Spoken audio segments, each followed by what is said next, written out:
My nephew asked me about the houses. He had come back from France in the spring of 1919, thin, quieter than he had left, with the particular stillness that the war put into young men who survived it and could not entirely explain why they had. We did not talk about the war directly. We talked around it, the way you talk around a fire that is still too hot to approach. He spent that first winter helping me with small repairs around the property, and by the following April, he had enough color back in his face that I stopped watching him quite so carefully when he thought I wasn't looking. It was on a mild afternoon in the spring of 1921 that he asked me. We had driven out toward Volga on some errand I no longer remember, and on the road west of town, he slowed the automobile and pointed toward the line of low hills to the south. There were houses there, or what looked from the road like low hills that happened to have doors in them. Grass-roofed, wide-shouldered, settled into the earth the way an old dog settles into a familiar corner. They did not look like any house he had seen in France or Ohio or anywhere else he had been. "What are those?" he asked. I was quiet for longer than the question required. He waited. He had learned patience somewhere, my nephew. Whether from the war or from living with me that winter, I could not say. "Pull over," I said. He did. I looked at those houses for a while. Then I looked at my hands, which shake now when I pour coffee and did not shake 35 years ago when I was the most sought-after carpenter in Trego County. I built 200 homes in this county over 30 years. Good homes, I thought. Tight frames, straight walls, proper windows. Not one of them is standing whole today. There is one house in this county, built by a woman working alone with her 2 daughters, and a horse in the autumn of 1885, that is standing today without a single repair to its walls. You can see it from the road if you know where to look. The grass on the roof has been tended by 2 generations of the same family. The walls have never cracked. I built my first house in 1878. She built hers in 1885. I was the professional. She was, as far as this county was concerned, the problem. "Pull over," I said again, though we were already stopped. "I'll tell you about it." You have to understand what Kansas looked like in those years. Not the Kansas of photographs, which always seems flat and certain and sun-bleached into simplicity, but the Kansas a man actually lived in, which was something considerably more complicated. The land in Trego County was not unkind exactly, it was honest. It did not pretend to be easier than it was. The grass ran for miles in every direction, and in summer it was beautiful in a way that took a certain kind of eye to appreciate. Not the beauty of mountains or rivers, which announces itself, but the beauty of something vast and patient and indifferent to whether you noticed it or not. The wind came down from the north without anything to stop it for 500 miles. In summer, that wind was a mercy. In winter, it was a fact of life that you either built against or suffered, and the building against it was the whole project of frontier settlement, when you came down to it. The homesteaders who arrived in numbers after 1880 were practical people, most of them. They came from Ohio and Pennsylvania and Indiana, from Germany and Bohemia and a scattering of Scandinavian countries, and they brought with them the knowledge of how things were done in the places they had left. The men from Ohio built the way their fathers had built in Ohio. The men from Pennsylvania built the way their fathers had built in Pennsylvania. Timber frames, vertical boards, tar paper between the inner and outer walls, windows on the south face to catch the winter light. These were not foolish choices. They were the choices of people who knew how to build and were building as well as they knew how. The houses went up one by one across the county, and each one was, in its way, a statement. We are here. We intend to stay. This is not temporary. There is something in a man, and I speak as a man who felt it, that needs to build vertically. A tall house is a visible house. A visible house is proof. Proof of what exactly varies by the man, but the need for it is nearly universal. Harold Fenwick built the tallest proof in the county. He was 52 years old in 1885, self-made from nothing in Ohio, and he had done well enough in cattle that he could afford to do the thing properly. His house, completed in the spring of 1885 at a final cost of $1,100, had 9 rooms, a separate kitchen, a parlor with a plaster ceiling, and 4 glass windows along the south face that caught the afternoon light and threw it across the floorboards in long golden rectangles. I built that house. I was proud of it. Fenwick stood on his porch the day it was finished and looked out at his south pasture and his cattle and his county, and he had the look of a man who has arrived where he intended to go. He was a good man, Fenwick. I want to be clear about that because it would be easy, telling this story, to make him into something simpler than he was. He was not cruel. He did not enjoy other people's suffering. He was a man who had worked hard and built well and arrived at a set of beliefs about the world that his experience had entirely confirmed. And those beliefs were that bigger was more durable, that more expensive was more sound, that the frontier rewarded the man who committed fully to his vision of what a proper settlement should look like. He believed these things because, up to the autumn of 1885, they had been true for him. A man cannot entirely be blamed for believing what his experience has taught him.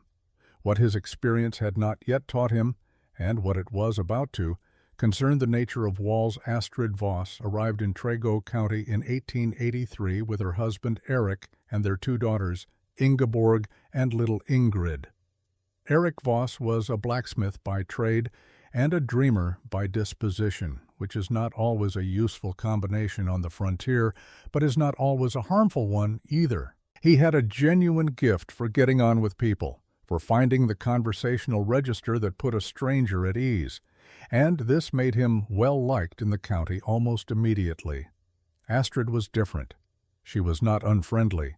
She was simply economical in a way that some people mistook for coldness, and she observed everything with a quiet thoroughness that made certain people uneasy, as if they suspected she was keeping records. They took a homestead claim on the east end of the county, and for 2 years things went as well as things go on the frontier, which is to say there were difficulties, and they managed them, and there were good days that made the difficult ones worth continuing through.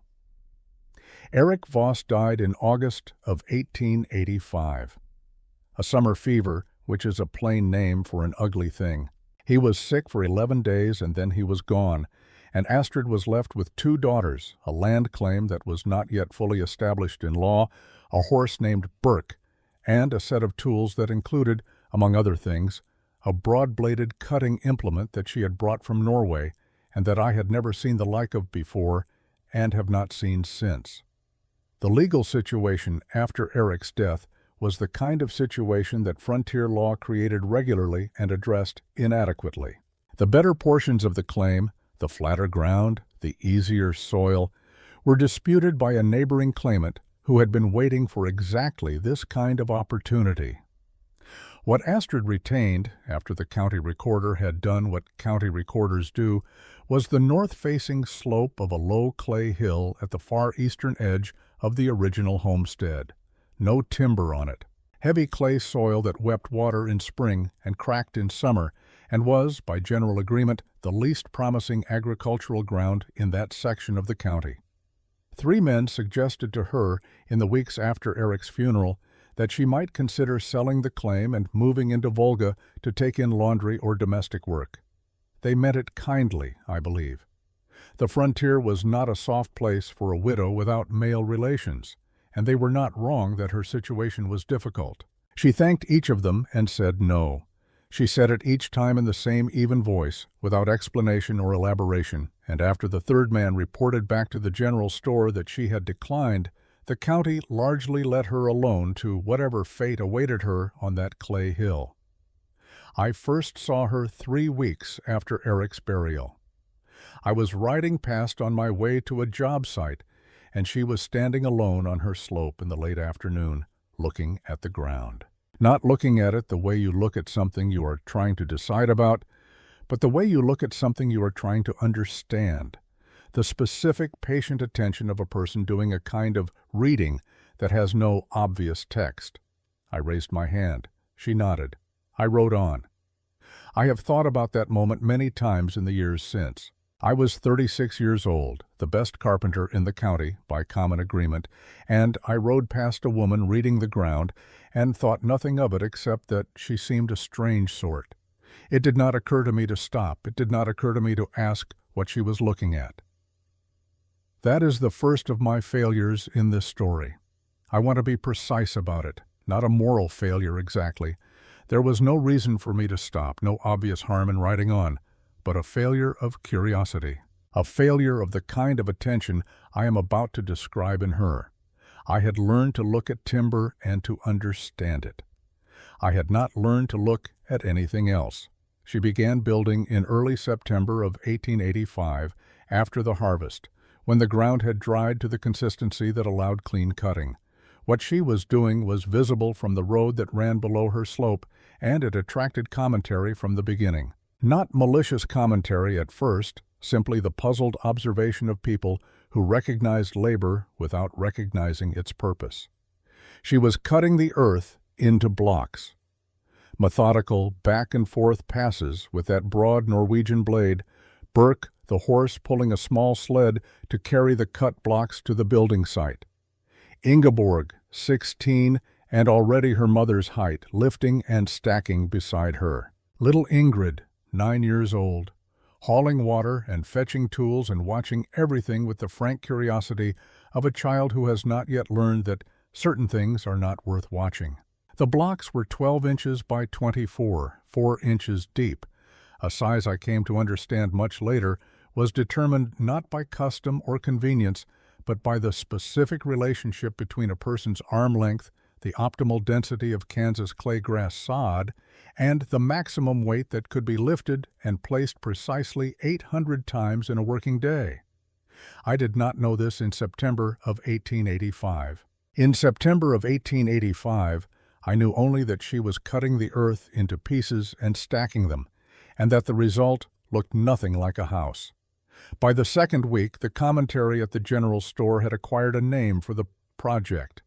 It came from one of Fenwick's ranch hands, a lean, sun-darkened man named Pruitt, who had ridden past one afternoon and watched for a while from the road.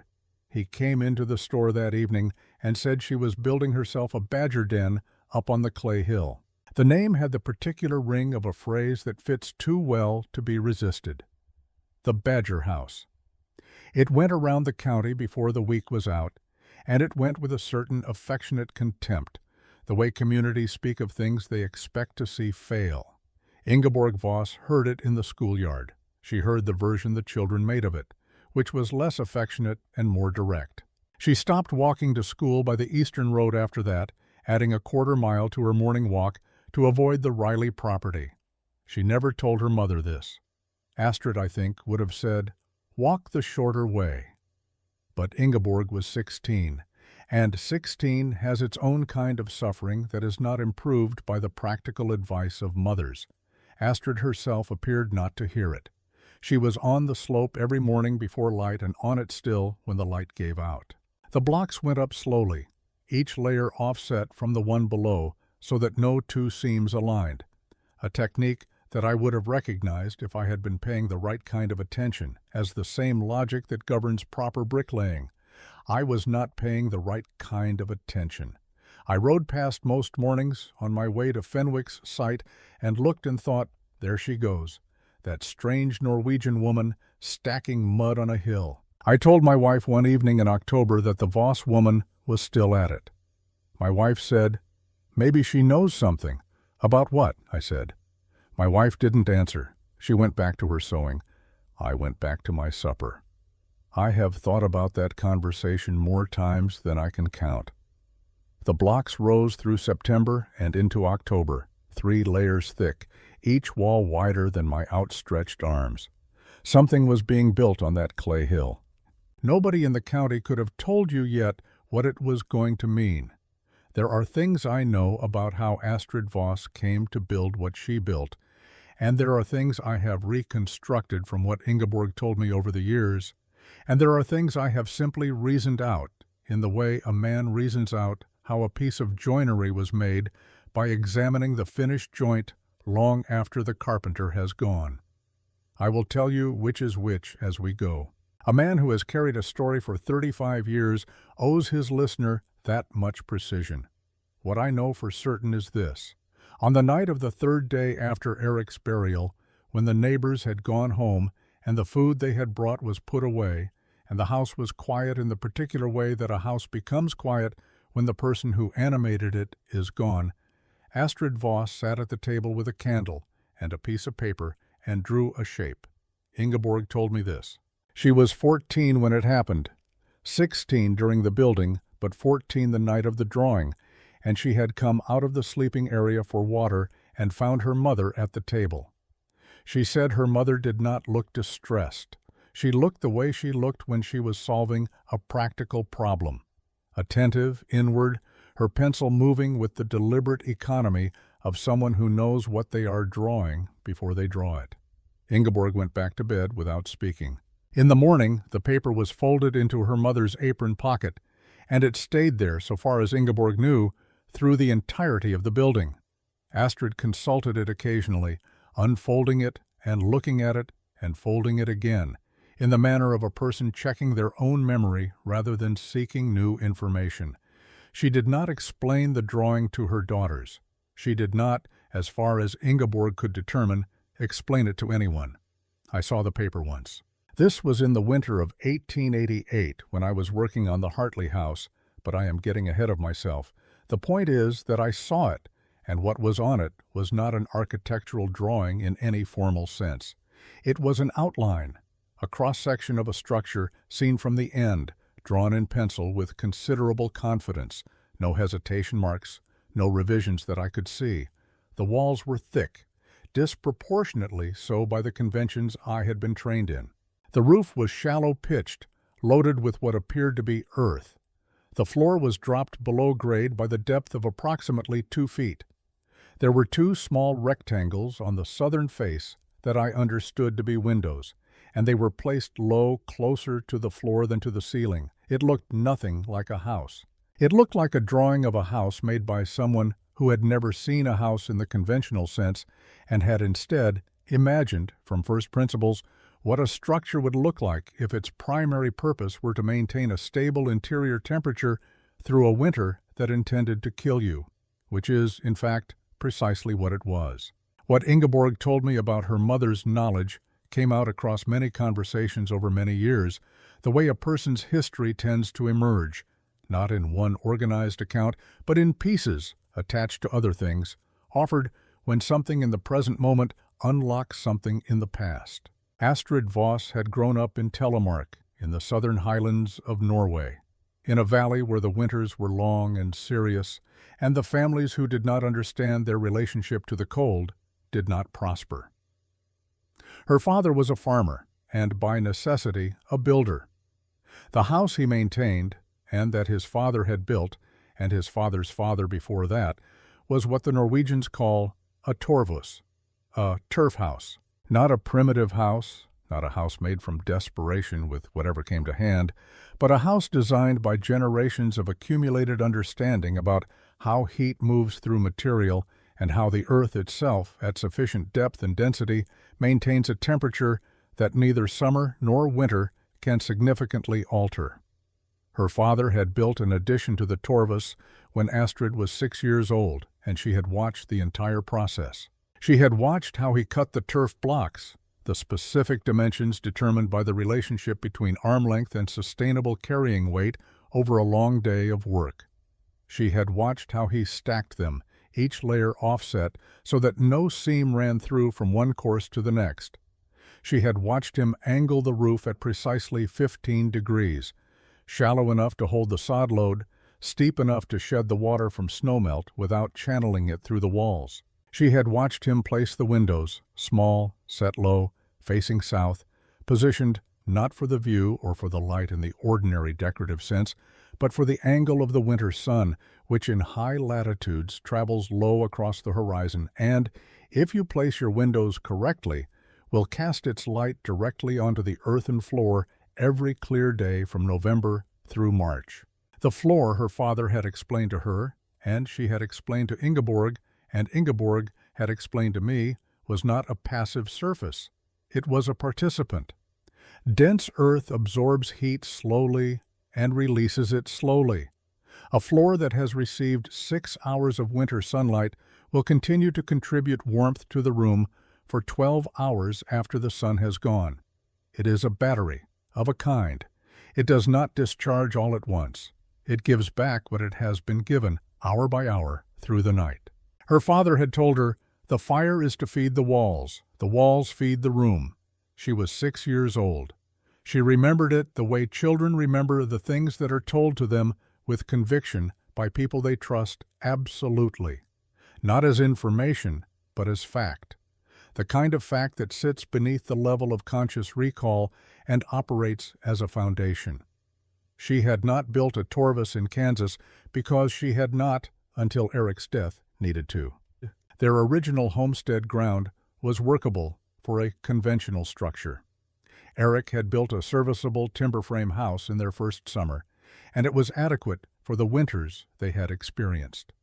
Astrid had noted its inadequacies, the cold that came through the seams on windy nights, the way the water pitcher sometimes iced overnight despite the banked fire, but she had not remarked on them aloud. Eric was proud of the house. It served well enough. After Eric's death, well enough was no longer a category that existed for her. The clay hill she had been left with was, by the assessment of everyone who looked at it, her misfortune. I will tell you what she saw when she looked at it, because it took me many years to understand that she was seeing something entirely different from what the rest of us saw. She saw south-facing exposure. The hill sloped down toward the south and east, which meant that the face of any structure built into it would receive direct winter sunlight from morning until mid-afternoon. In a cold climate, this is not a small thing. It is the difference between a house that the sun warms and a house that the sun merely illuminates. She saw clay, heavy, dense, difficult Kansas clay that stuck to a shovel and cracked in summer and frustrated every farmer who tried to work it. What she saw was thermal mass, material that would absorb heat and hold it, that would not expand and contract with temperature changes the way timber does, that would not develop the small gaps and seams that let cold air find its way through a wall. The clay that every farmer in the county cursed as poor agricultural soil was, for her purposes, the finest building material available. She saw a slope, a gentle downgrade that would allow her to sink the floor of the house 2 feet below the surrounding grade, reducing the exterior wall height that needed to be insulated and, more importantly, putting the floor in contact with the earth at a depth where the temperature does not vary much, regardless of the season. At 4 feet below the surface, Kansas ground maintains approximately 50 degrees Fahrenheit in January and approximately the same in July. The earth is, at that depth, indifferent to weather. She intended to make use of that indifference. What she did not have was timber, at least not in the quantities a conventional house required. What she had was clay, grass, Burke the horse, 2 daughters, and the memory of watching her father build. She spent 2 weeks before she cut a single block, walking the slope at different times of day. Ingeborg told me she went out in the early morning to watch where the frost melted first. This told her where the sun was most direct. She went out at noon to see where the ground was driest. This told her where the drainage was best. She went out in the evening and lay flat on the slope in different places and looked up at the sky, which told her things about wind direction and angle of approach that I am not sure I fully understand even now, though I have tried to reason it out. When she finally put the blade to the ground, she put it in exactly the right place. I know this because the house is still there, and the drainage is still right, and the south face still catches the full run of winter sun. She did not get lucky. She read the ground, and she put the house where the ground told her to put it. The cutting began on a Tuesday in early September, as near as I can determine from what Ingeborg remembered.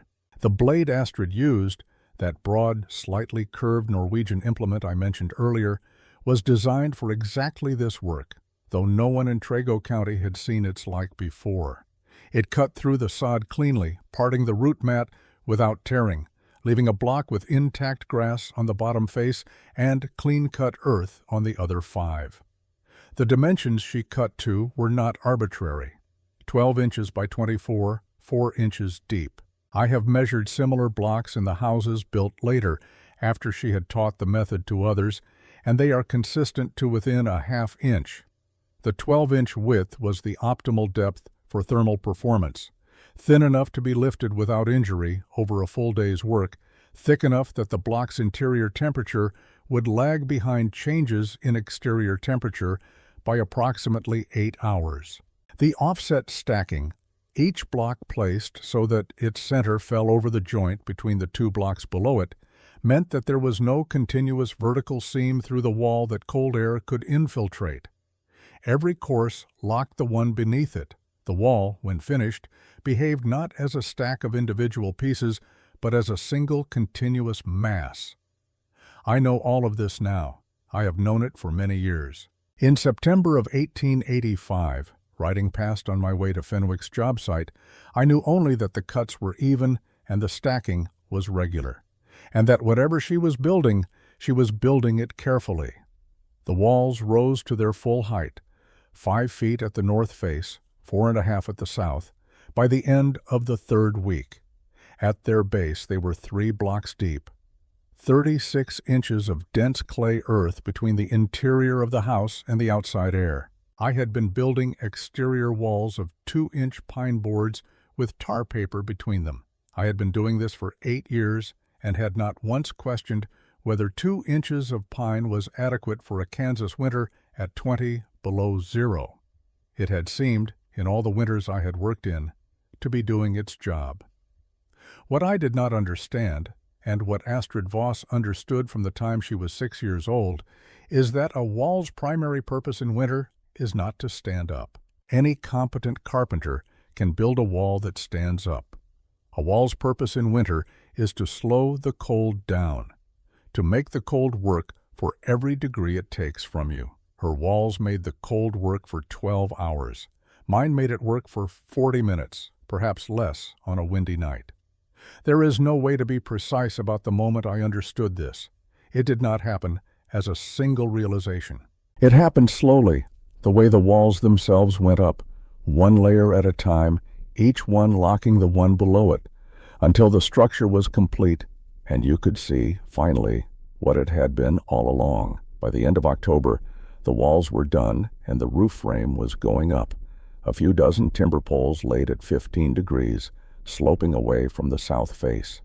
Burke hauled the poles from a stand of cottonwood 2 miles east, the only source of usable timber on the claim. Astrid used what she needed and nothing more. The roof frame required less timber than my front porch. What went over the frame was what the county found most remarkable and most difficult to take seriously. 2 layers of sod blocks, grass side up, 18 inches of living earth above the ceiling of the house. The roots continued to grow. In the spring, the roof would green up with the surrounding hillside and become, from a distance, nearly indistinguishable from it. I rode past on the morning she laid the last course of the roof, and I stopped my horse without quite deciding to. I sat there for a while. I am not certain what I was looking at exactly. It did not look like a house. It looked like the hill had made a small decision about itself, had drawn its knees up, in the way a person draws their knees up against the cold, and settled in. Pruitt, Fenwick's ranch hand, pulled up beside me a few minutes later on his own way somewhere. "Badger den's coming along," he said. I said. We sat there a moment longer. "You think she'll make it through the winter?" he asked. I thought about the walls. I thought about the roof. I thought about what I understood about cold and what I was beginning to suspect I did not understand. "I think she might," I said. Pruitt made a sound that was not quite agreement and not quite disagreement, and rode on. I sat there another minute, looking at the house that looked like a hill. Then I rode on too. I did not stop again for 14 months. That is the second of my failures in this story, and it is the larger one. Inside, while the county rode past and remarked and moved on, Astrid Voss was planting the root cellar, digging the corner of the floor 3 feet deeper, framing it with flat stones, covering it with a trapdoor of split cottonwood. The earth around it would hold at 46 degrees through January. The carrots and turnips and dried apples she put into it that October would be in the same condition in February as they were the day she stored them. She knew this. She had seen it done. She covered the trapdoor and went on to the next thing. The winter of 1885 into 1886 was, by the standards of what was coming, almost gentle. I say almost because no winter on the Kansas high plains is gentle in any absolute sense. The cold comes, the wind comes, the days shorten to something that feels less like day than like a brief interruption of dark. But by the standards a man sets after living through a country for a number of years, that winter was manageable. The temperatures dropped to single digits a handful of times and recovered. The snow came in moderate amounts and melted between storms rather than accumulating into something immovable. The cattle on Fenwick's south pasture required supplemental hay beginning in December, but not emergency hay. There is a difference, and every rancher knows it. I finished 3 houses that winter, all of them timber frame, all of them built to the same standard I had been building to for 8 years. My clients were warm enough. Their fires burned through the cold nights, and their walls held the heat adequately, which is to say they held it well enough that nobody complained, which is the standard most of us were working to in those years. Nobody complained.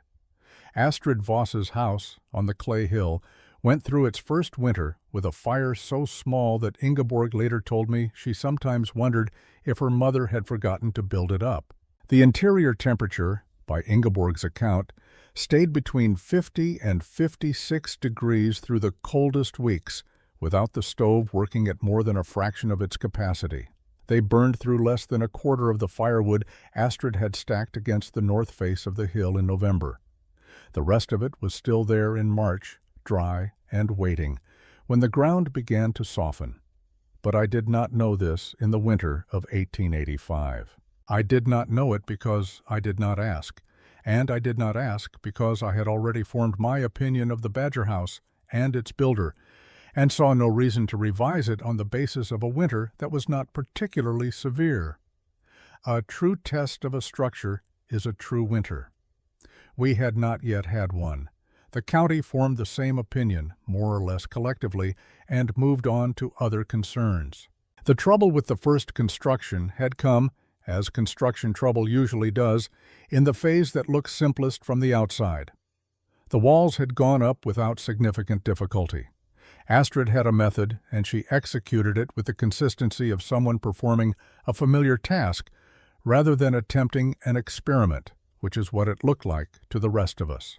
The roof frame had gone up cleanly, the timber poles seated at their 15-degree angle with a precision that I, as a carpenter, could appreciate even while I was declining to appreciate it publicly. The sod courses on the roof had gone down in 2 patient days of work, grass up, roots locking into roots. What had not gone as planned, and I know this from Ingeborg, who told me the story one afternoon in 1889 while I was building the addition onto her mother's root cellar, was the first attempt at the ventilation channel, a house with walls 36 inches thick and a sod roof 18 inches deep and 23 people. But that came later, that came much later. Even with 4 people, a woman, 2 daughters, and a horse in the adjoining animal space, an enclosed earth structure requires a way to breathe. Astrid knew this. Her father's house in Telemark had a small opening at the peak of the roof line covered with a loose piece of cured hide that allowed the exchange of air without significant heat loss. She built the same. The first version did not work correctly. The channel she had cut was positioned slightly too far toward the north face, which meant that on windy days, and there were many windy days, the pressure differential pulled cold air in rather than allowing warm, stale air out. The interior of the house on the 3rd day after she moved in developed a chill that had nothing to do with the walls or the roof, but everything to do with the direction of airflow. She identified the problem by holding a candle near the opening and watching the flame. The flame bent inward. She packed the original opening with clay and cut a new one, 8 inches to the south and 3 inches higher. The candle flame, at the new opening, bent outward. She covered it with the hide, adjusted the coverage to allow a finger-width gap on the lower edge, and the problem did not recur. I tell this story for a particular reason.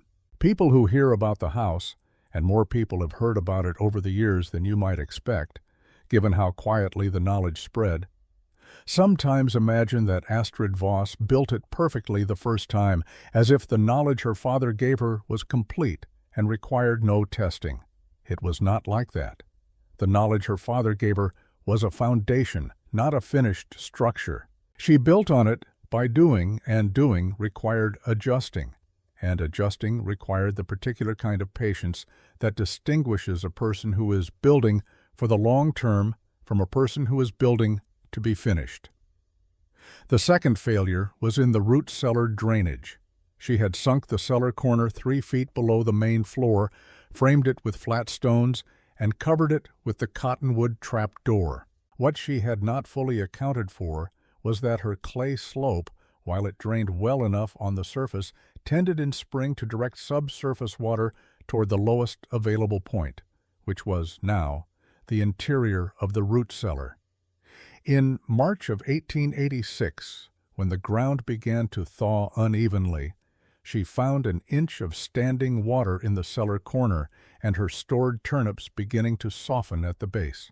She lost perhaps a third of the remaining turnips. She did not, from what Ingeborg told me, react with distress. She drained the cellar, examined the water's entry point, and spent 3 days digging a shallow French drain along the uphill side of the house's foundation, a channel packed with small stones that intercepted the subsurface flow before it reached the structure and directed it away to the east.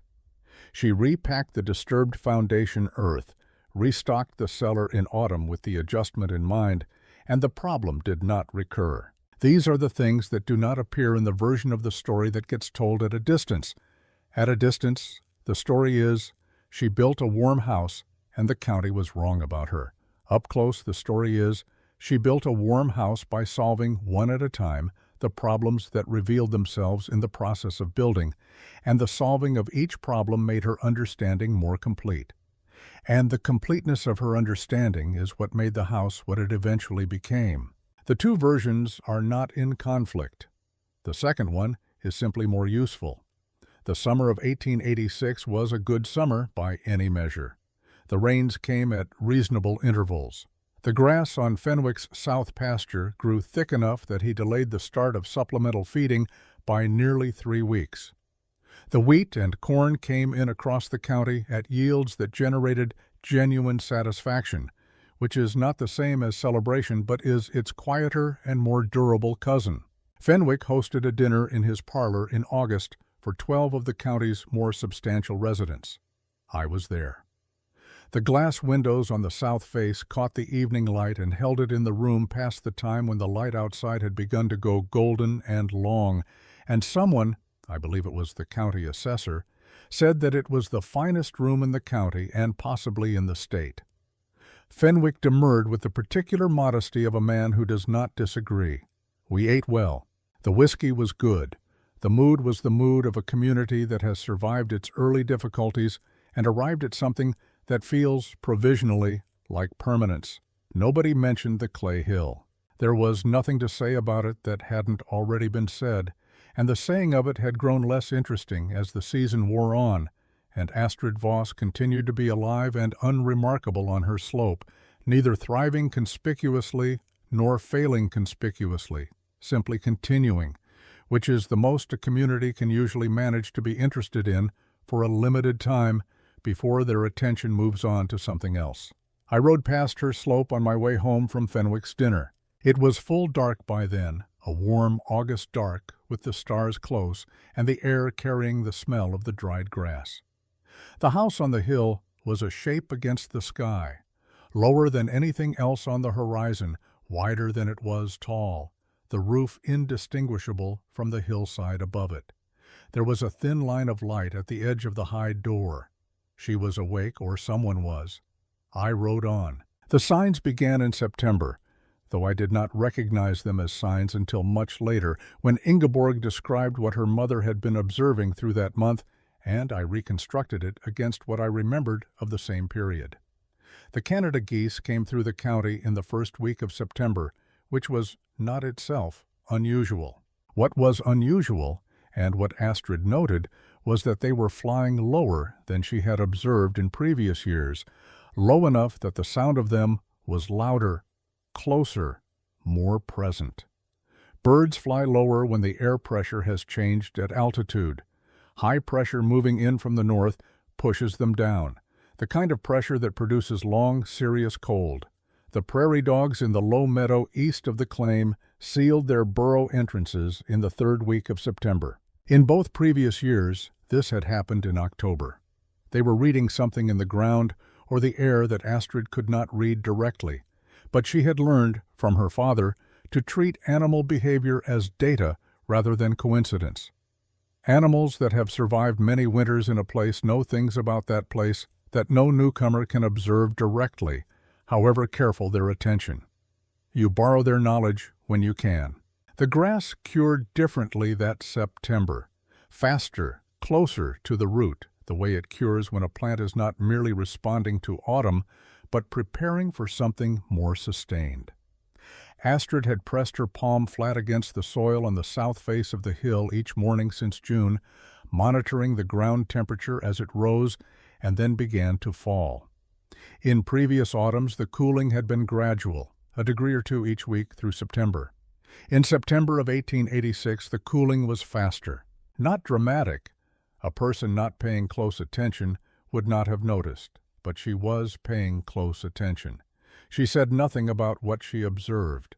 This is one of the things about Astrid Voss that takes some getting used to, hearing about her. She did not announce her conclusions. She did not warn or predict or suggest. She simply acted on what she knew and allowed the acting to speak for itself, and accepted that the county would interpret her actions as it would. What she did in October of 1886 was this. She spent the first 2 weeks adding a second layer of sod to the north and west walls, courses of fresh-cut blocks laid against the existing exterior, adding another 12 inches of thermal mass against the faces most exposed to northerly wind. She increased her firewood stores by half. Again, what she had laid in the previous year, stacking the additional wood under a sod overhang, she built off the north face specifically to keep it dry. She restocked the root cellar earlier than usual with more variety, not only carrots and turnips and dried apples, but dried corn, a large quantity of salt pork traded from a family moving back east, and 2 crocks of rendered lard that she sealed with cloth and wax. Ingeborg helped with all of this, and asked once whether her mother expected a hard winter. Astrid considered the question for a moment. She said, "I expect a winter. I don't know what kind." Then she handed Ingeborg a block to set and moved on. Nels Thorvaldsen rode past the clay hill on a Tuesday morning in the second week of October and stopped his wagon. He had done this once before, in November of the previous year, sitting in his wagon for nearly 5 minutes before driving on without a word. I know this because Ingeborg saw him from the roofline, where she was adding the second sod course alongside her mother. She told me he sat very still in the wagon with his hands loose on the reins, looking at the wallwork, and that her mother did not look up or acknowledge him in any way. Not from rudeness, Ingeborg thought, but because she was working and the work required her attention. He sat for perhaps 3 minutes this time. Then he stepped down from the wagon. He walked to the base of the hill and stood looking at the new courses of sod going up on the north face. Astrid was on the scaffold, a simple affair, 3 planks laid across 2 sawhorses, laying blocks with the same steady rhythm she had been keeping all morning. She looked down at him. He looked up at her. He said in English, "That is a good thickness for the north side." She said yes. He said, "My father built the same way." She said nothing. She set the next block. He stood there another minute. Then he said quietly and mostly to himself, in Norwegian, "Det klokt," which means, approximately, "that is wise." He walked back to his wagon and drove on. Ingeborg, on the scaffold beside her mother, asked what the man had said. Astrid told her he said it was wise. Ingeborg asked who he was. Astrid said, "A man who knows." She set the next block. Down in Volga, through October, the mood was the warm and slightly careless mood that follows a good harvest.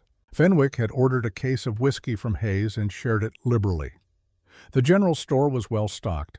The county's cattle were fat from a summer of good grass and were being moved to their winter pastures in good order.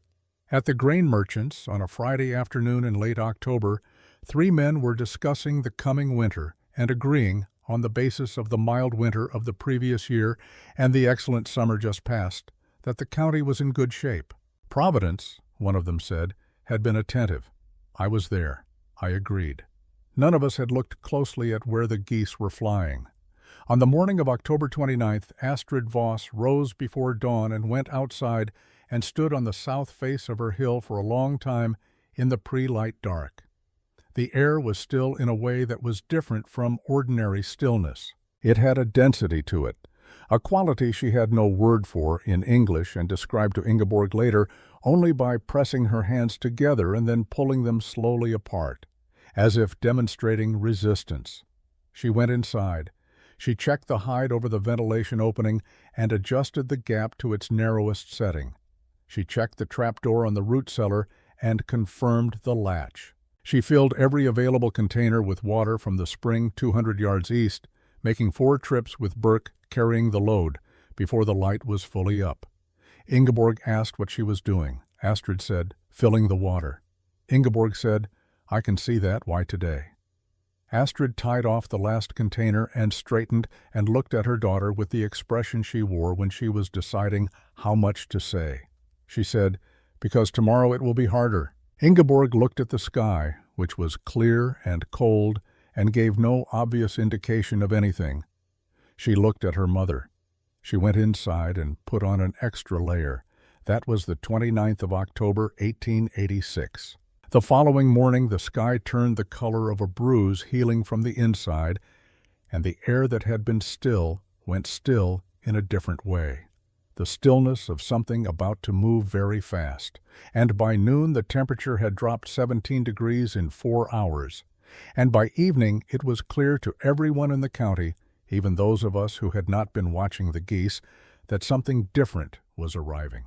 It arrived slowly and then all at once, the way serious things do. The cold came in the night of January 13th without announcement. No storm preceded it. No wind drove it in. It arrived the way certain serious things arrive, not with drama, but with finality, as if it had always been coming and had simply now arrived at its destination. By the time the county woke on the morning of the 14th, the temperature stood at 22 degrees below zero, and the air had the quality of something that has stopped moving because it has nowhere further to go. The sky was clear and pale and merciless. The sun rose into it and gave light without warmth, the way a lantern behind glass gives light without fire. I woke to a kitchen in which the water pitcher had grown a skin of ice overnight despite the banked stove. I rebuilt the fire. The room warmed slowly, imperfectly, the cold pressing in through every seam in my timber walls with a patience that the fire could not match. By mid-morning I had burned through what I had allocated for the entire day, and the room had reached a temperature I would describe as survivable rather than comfortable. I put on my coat inside my own house and told myself it would moderate by afternoon. It did not moderate by afternoon. It did not moderate the following day, nor the day after that. The cold settled over Trego County like a hand laid flat on a table, not pressing, not dramatic, simply present and immovable, and indifferent to what we needed it to do. On the 3rd day, Fenwick's lead cattle hand came to the main house before breakfast with his hat in his hands and reported the first deaths. 11 animals in the southeast corner of the barn, where the wall faced the prevailing cold and the timber had shrunk in the sustained freeze until the boards no longer met cleanly. The cattle had generated their own warmth for 2 days, as cattle will, their combined body heat holding the barn interior at a temperature sufficient for survival. By the 3rd day the cold had overtaken them. They died not from cold alone, but from the particular arithmetic of insufficient insulation, The heat they produced subtracted continuously by walls too thin to hold it, until the equation resolved in the direction it was always going to resolve. Fenwick stood in his parlor and listened to the report and said nothing for a long moment. Then he asked the dollar figure. The hand gave it. Fenwick nodded once and went to his desk and sat down and looked at his ledger. And I am told he sat there for the better part of an hour without writing anything or saying anything, just sitting with the arithmetic of what a winter he had not prepared for was costing him. By the 9th day he had lost 62 head of cattle. At market price that year, it was more money than Astrid Voss's entire land claim was worth. The barn, which I had helped design and had been proud of, stood intact and structurally sound, and had killed most of what it was built to protect. What was happening on the clay hill during these same days was, in its way, the simpler story. Ingeborg told me that her mother's routine did not change substantially in the first week of the freeze. She woke before dawn.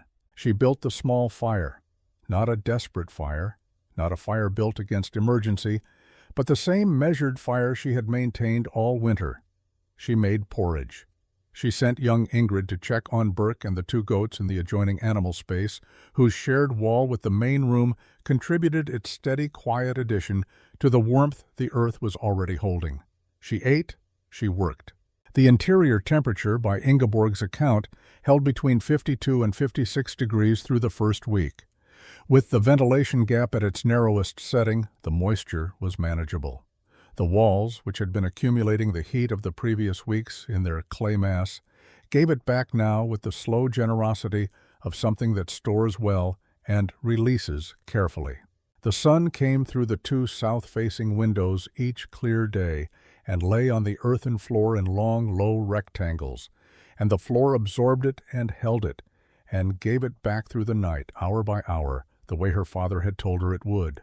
Ingeborg said there was one morning in the 2nd week when she stood at the high door and opened it briefly to check the outside air, and the contrast was so absolute, the dense, killing cold outside and the steady, inhabited warmth inside, that she stood there a moment longer than she should have, not from carelessness, but from something she could not name. She closed the door and went back to her book. She was 16 years old, in a warm house, reading a book, while 22 degrees below zero held the county in its hand. Nels Thorvaldsen came on the afternoon of the 5th day.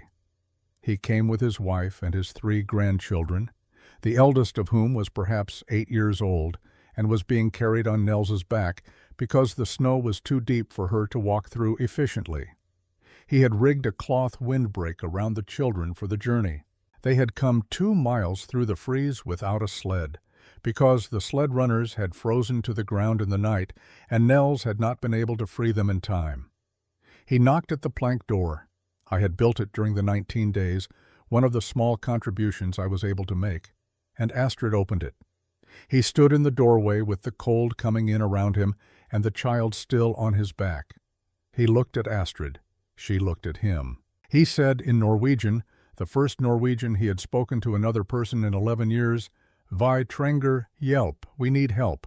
She stepped aside. He carried the child in. His wife followed. The other 2 grandchildren came in behind her, small and quiet with cold, their eyes moving around the interior of the house with an expression that I recognized when Ingeborg described it to me, the expression of people who have been very cold for several days and have now entered a room that is warm and cannot quite process the simplicity of that fact. Astrid put water on. She did not ask what had happened or how long they had been cold or what Nels had thought all those months when he drove past and said nothing. She put water on and got down the extra bowls, and that was the whole of her response to the situation. Nels sat down heavily on the bench along the south wall. He put his hand flat against the wall beside him, the way you put your hand against something to confirm that it is real. The wall was warm. He kept his hand there for a long time. They came after that in the order that need overcame pride, which is the order such things always follow. The Hartley family on the 7th day, Mrs. Hartley arriving first with her youngest, wrapped in a quilt, saying nothing that required a response.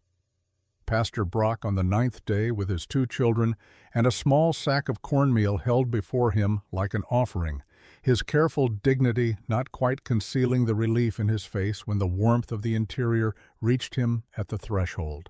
I came on the 14th day. My own house had become by then a place where I spent most of my energy simply maintaining a temperature at which I could function, burning wood at a rate that was going to exhaust my stores before the cold broke, sleeping in my coat, eating cold food because the effort of cooking was more than I wanted to spend. I told myself for 13 days that it would moderate. On the 14th day I put on everything I owned and walked up the clay hill and knocked on the plank door I had built with my own hands in what now felt like a different era entirely. Astrid opened it. She looked at me with an expression that was not triumph and was not satisfaction, and was not, to her credit, anything I had braced myself for. She simply looked at me the way she looked at most things, attentively, without editorializing, and stepped aside. I went in. There were, by then, 23 people in a house built for 4. The interior temperature had dropped, with the additional bodies and the door opening and closing, to 47 degrees. I stood inside the door with the warmth of it reaching me after 14 days of inadequacy, and I thought, 47 degrees. I have been complaining in my house, alone, about temperatures I could not maintain above 38 degrees. I found a place on the south wall, and I put my back against it. The wall was warm. I sat there for a long time without saying anything or doing anything except being warm, which was, in that moment, entirely sufficient. I will not pretend I used those 19 days well in any philosophical sense. I did not experience a dramatic revelation. I did not make a speech or a confession. I sat against a warm wall and ate reduced portions of good soup and watched Astrid Voss manage 23 people with the same economy she applied to everything else. No excessive words, no performance of authority, simply the clear and consistent direction of attention toward whatever needed attending to next. She opened the hide ventilation gap twice daily for 10 minutes, regardless of the outside temperature, not for warmth, but to exchange the moisture-laden air that 23 bodies produced in an enclosed space. She did this at the same time each morning and each evening. Nobody questioned it after the first day. She showed Mrs. Hartley the trapdoor in the corner, the root cellar that held its 46 degrees regardless of what the outside world was doing, and Mrs. Hartley stood over it with a lantern and looked at the orderly stores within and said she had heard of root cellars, but had never seen one that was part of the house itself. Astrid said, "The house should know where its food is." Mrs. Hartley laughed, a surprised sound, as if she had not expected to laugh. Astrid almost smiled. I watched the walls. I watched the way the morning sun came through the 2 south windows and lay on the floor, and the floor received it. I watched the small fire doing its measured work.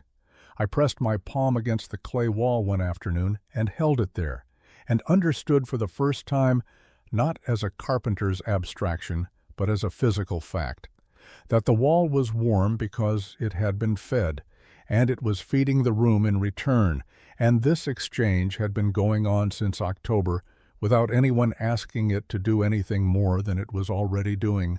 The fire is to feed the walls feed the room. I had been building walls for 8 years that did not know this.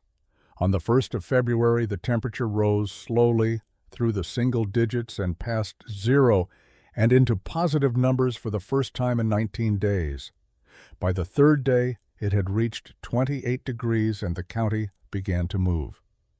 We came down from the clay hill in the gray morning light, 23 people who had gone up as neighbors and come down as something I still find difficult to name precisely. Not friends, exactly. Witnesses, people who had been present at the same proof and were now carrying it in different directions. Fenwick walked beside me part of the way down. He did not speak for a long time. Then he said, without looking at me, "How do you think she laid the foundation?" It was the first question I had heard him ask about method rather than about the woman. I told him what I had observed. He nodded slowly. the nod of a man filing information rather than responding to it. 2 weeks later, on a Saturday morning in the middle of February, he rode up to Astrid's claim alone. He came with his foreman and 2 workers and 4 shovels. He removed his hat at the door and said he needed to know what she knew, and he was prepared to work for the knowledge rather than simply receive it. She looked at him for a moment. She said, "Come back Saturday with your foreman and your 2 best workers." Then she looked at the shovels he was already holding and said, "Those will do." That Saturday she walked them across the site of her house and explained, in the sequential order of construction, what each element was for and why. She spoke in the English she had, not polished, but exact. The block dimensions and why. The offset stacking and why. The wall thickness and why. The roof angle and why. The window placement and why. And at the window explanation, Fenwick went quiet in the specific way of a man who has just understood something about his own south-facing parlor windows that he cannot ununderstand. I had been invited. Ingeborg had sent word to me earlier that week. Her mother wished me to come and to bring my level. I brought my level. She nodded at it when I arrived, the same nod she had given me the first morning I rode past her slope, and turned back to the group. Nels Thorvaldsen arrived without invitation and stood at the edge of the gathering. When Astrid reached the section on the offset stacking technique, the interlocking of courses, he said quietly in English, "My father's house in Uppland was built this way." It was the first time he had offered that knowledge in 20 years. He did not apologize for it. He simply said it, and Astrid looked at him with a brief acknowledgement, and they both returned their attention to the wall. I did not rebuild Fenwick's house.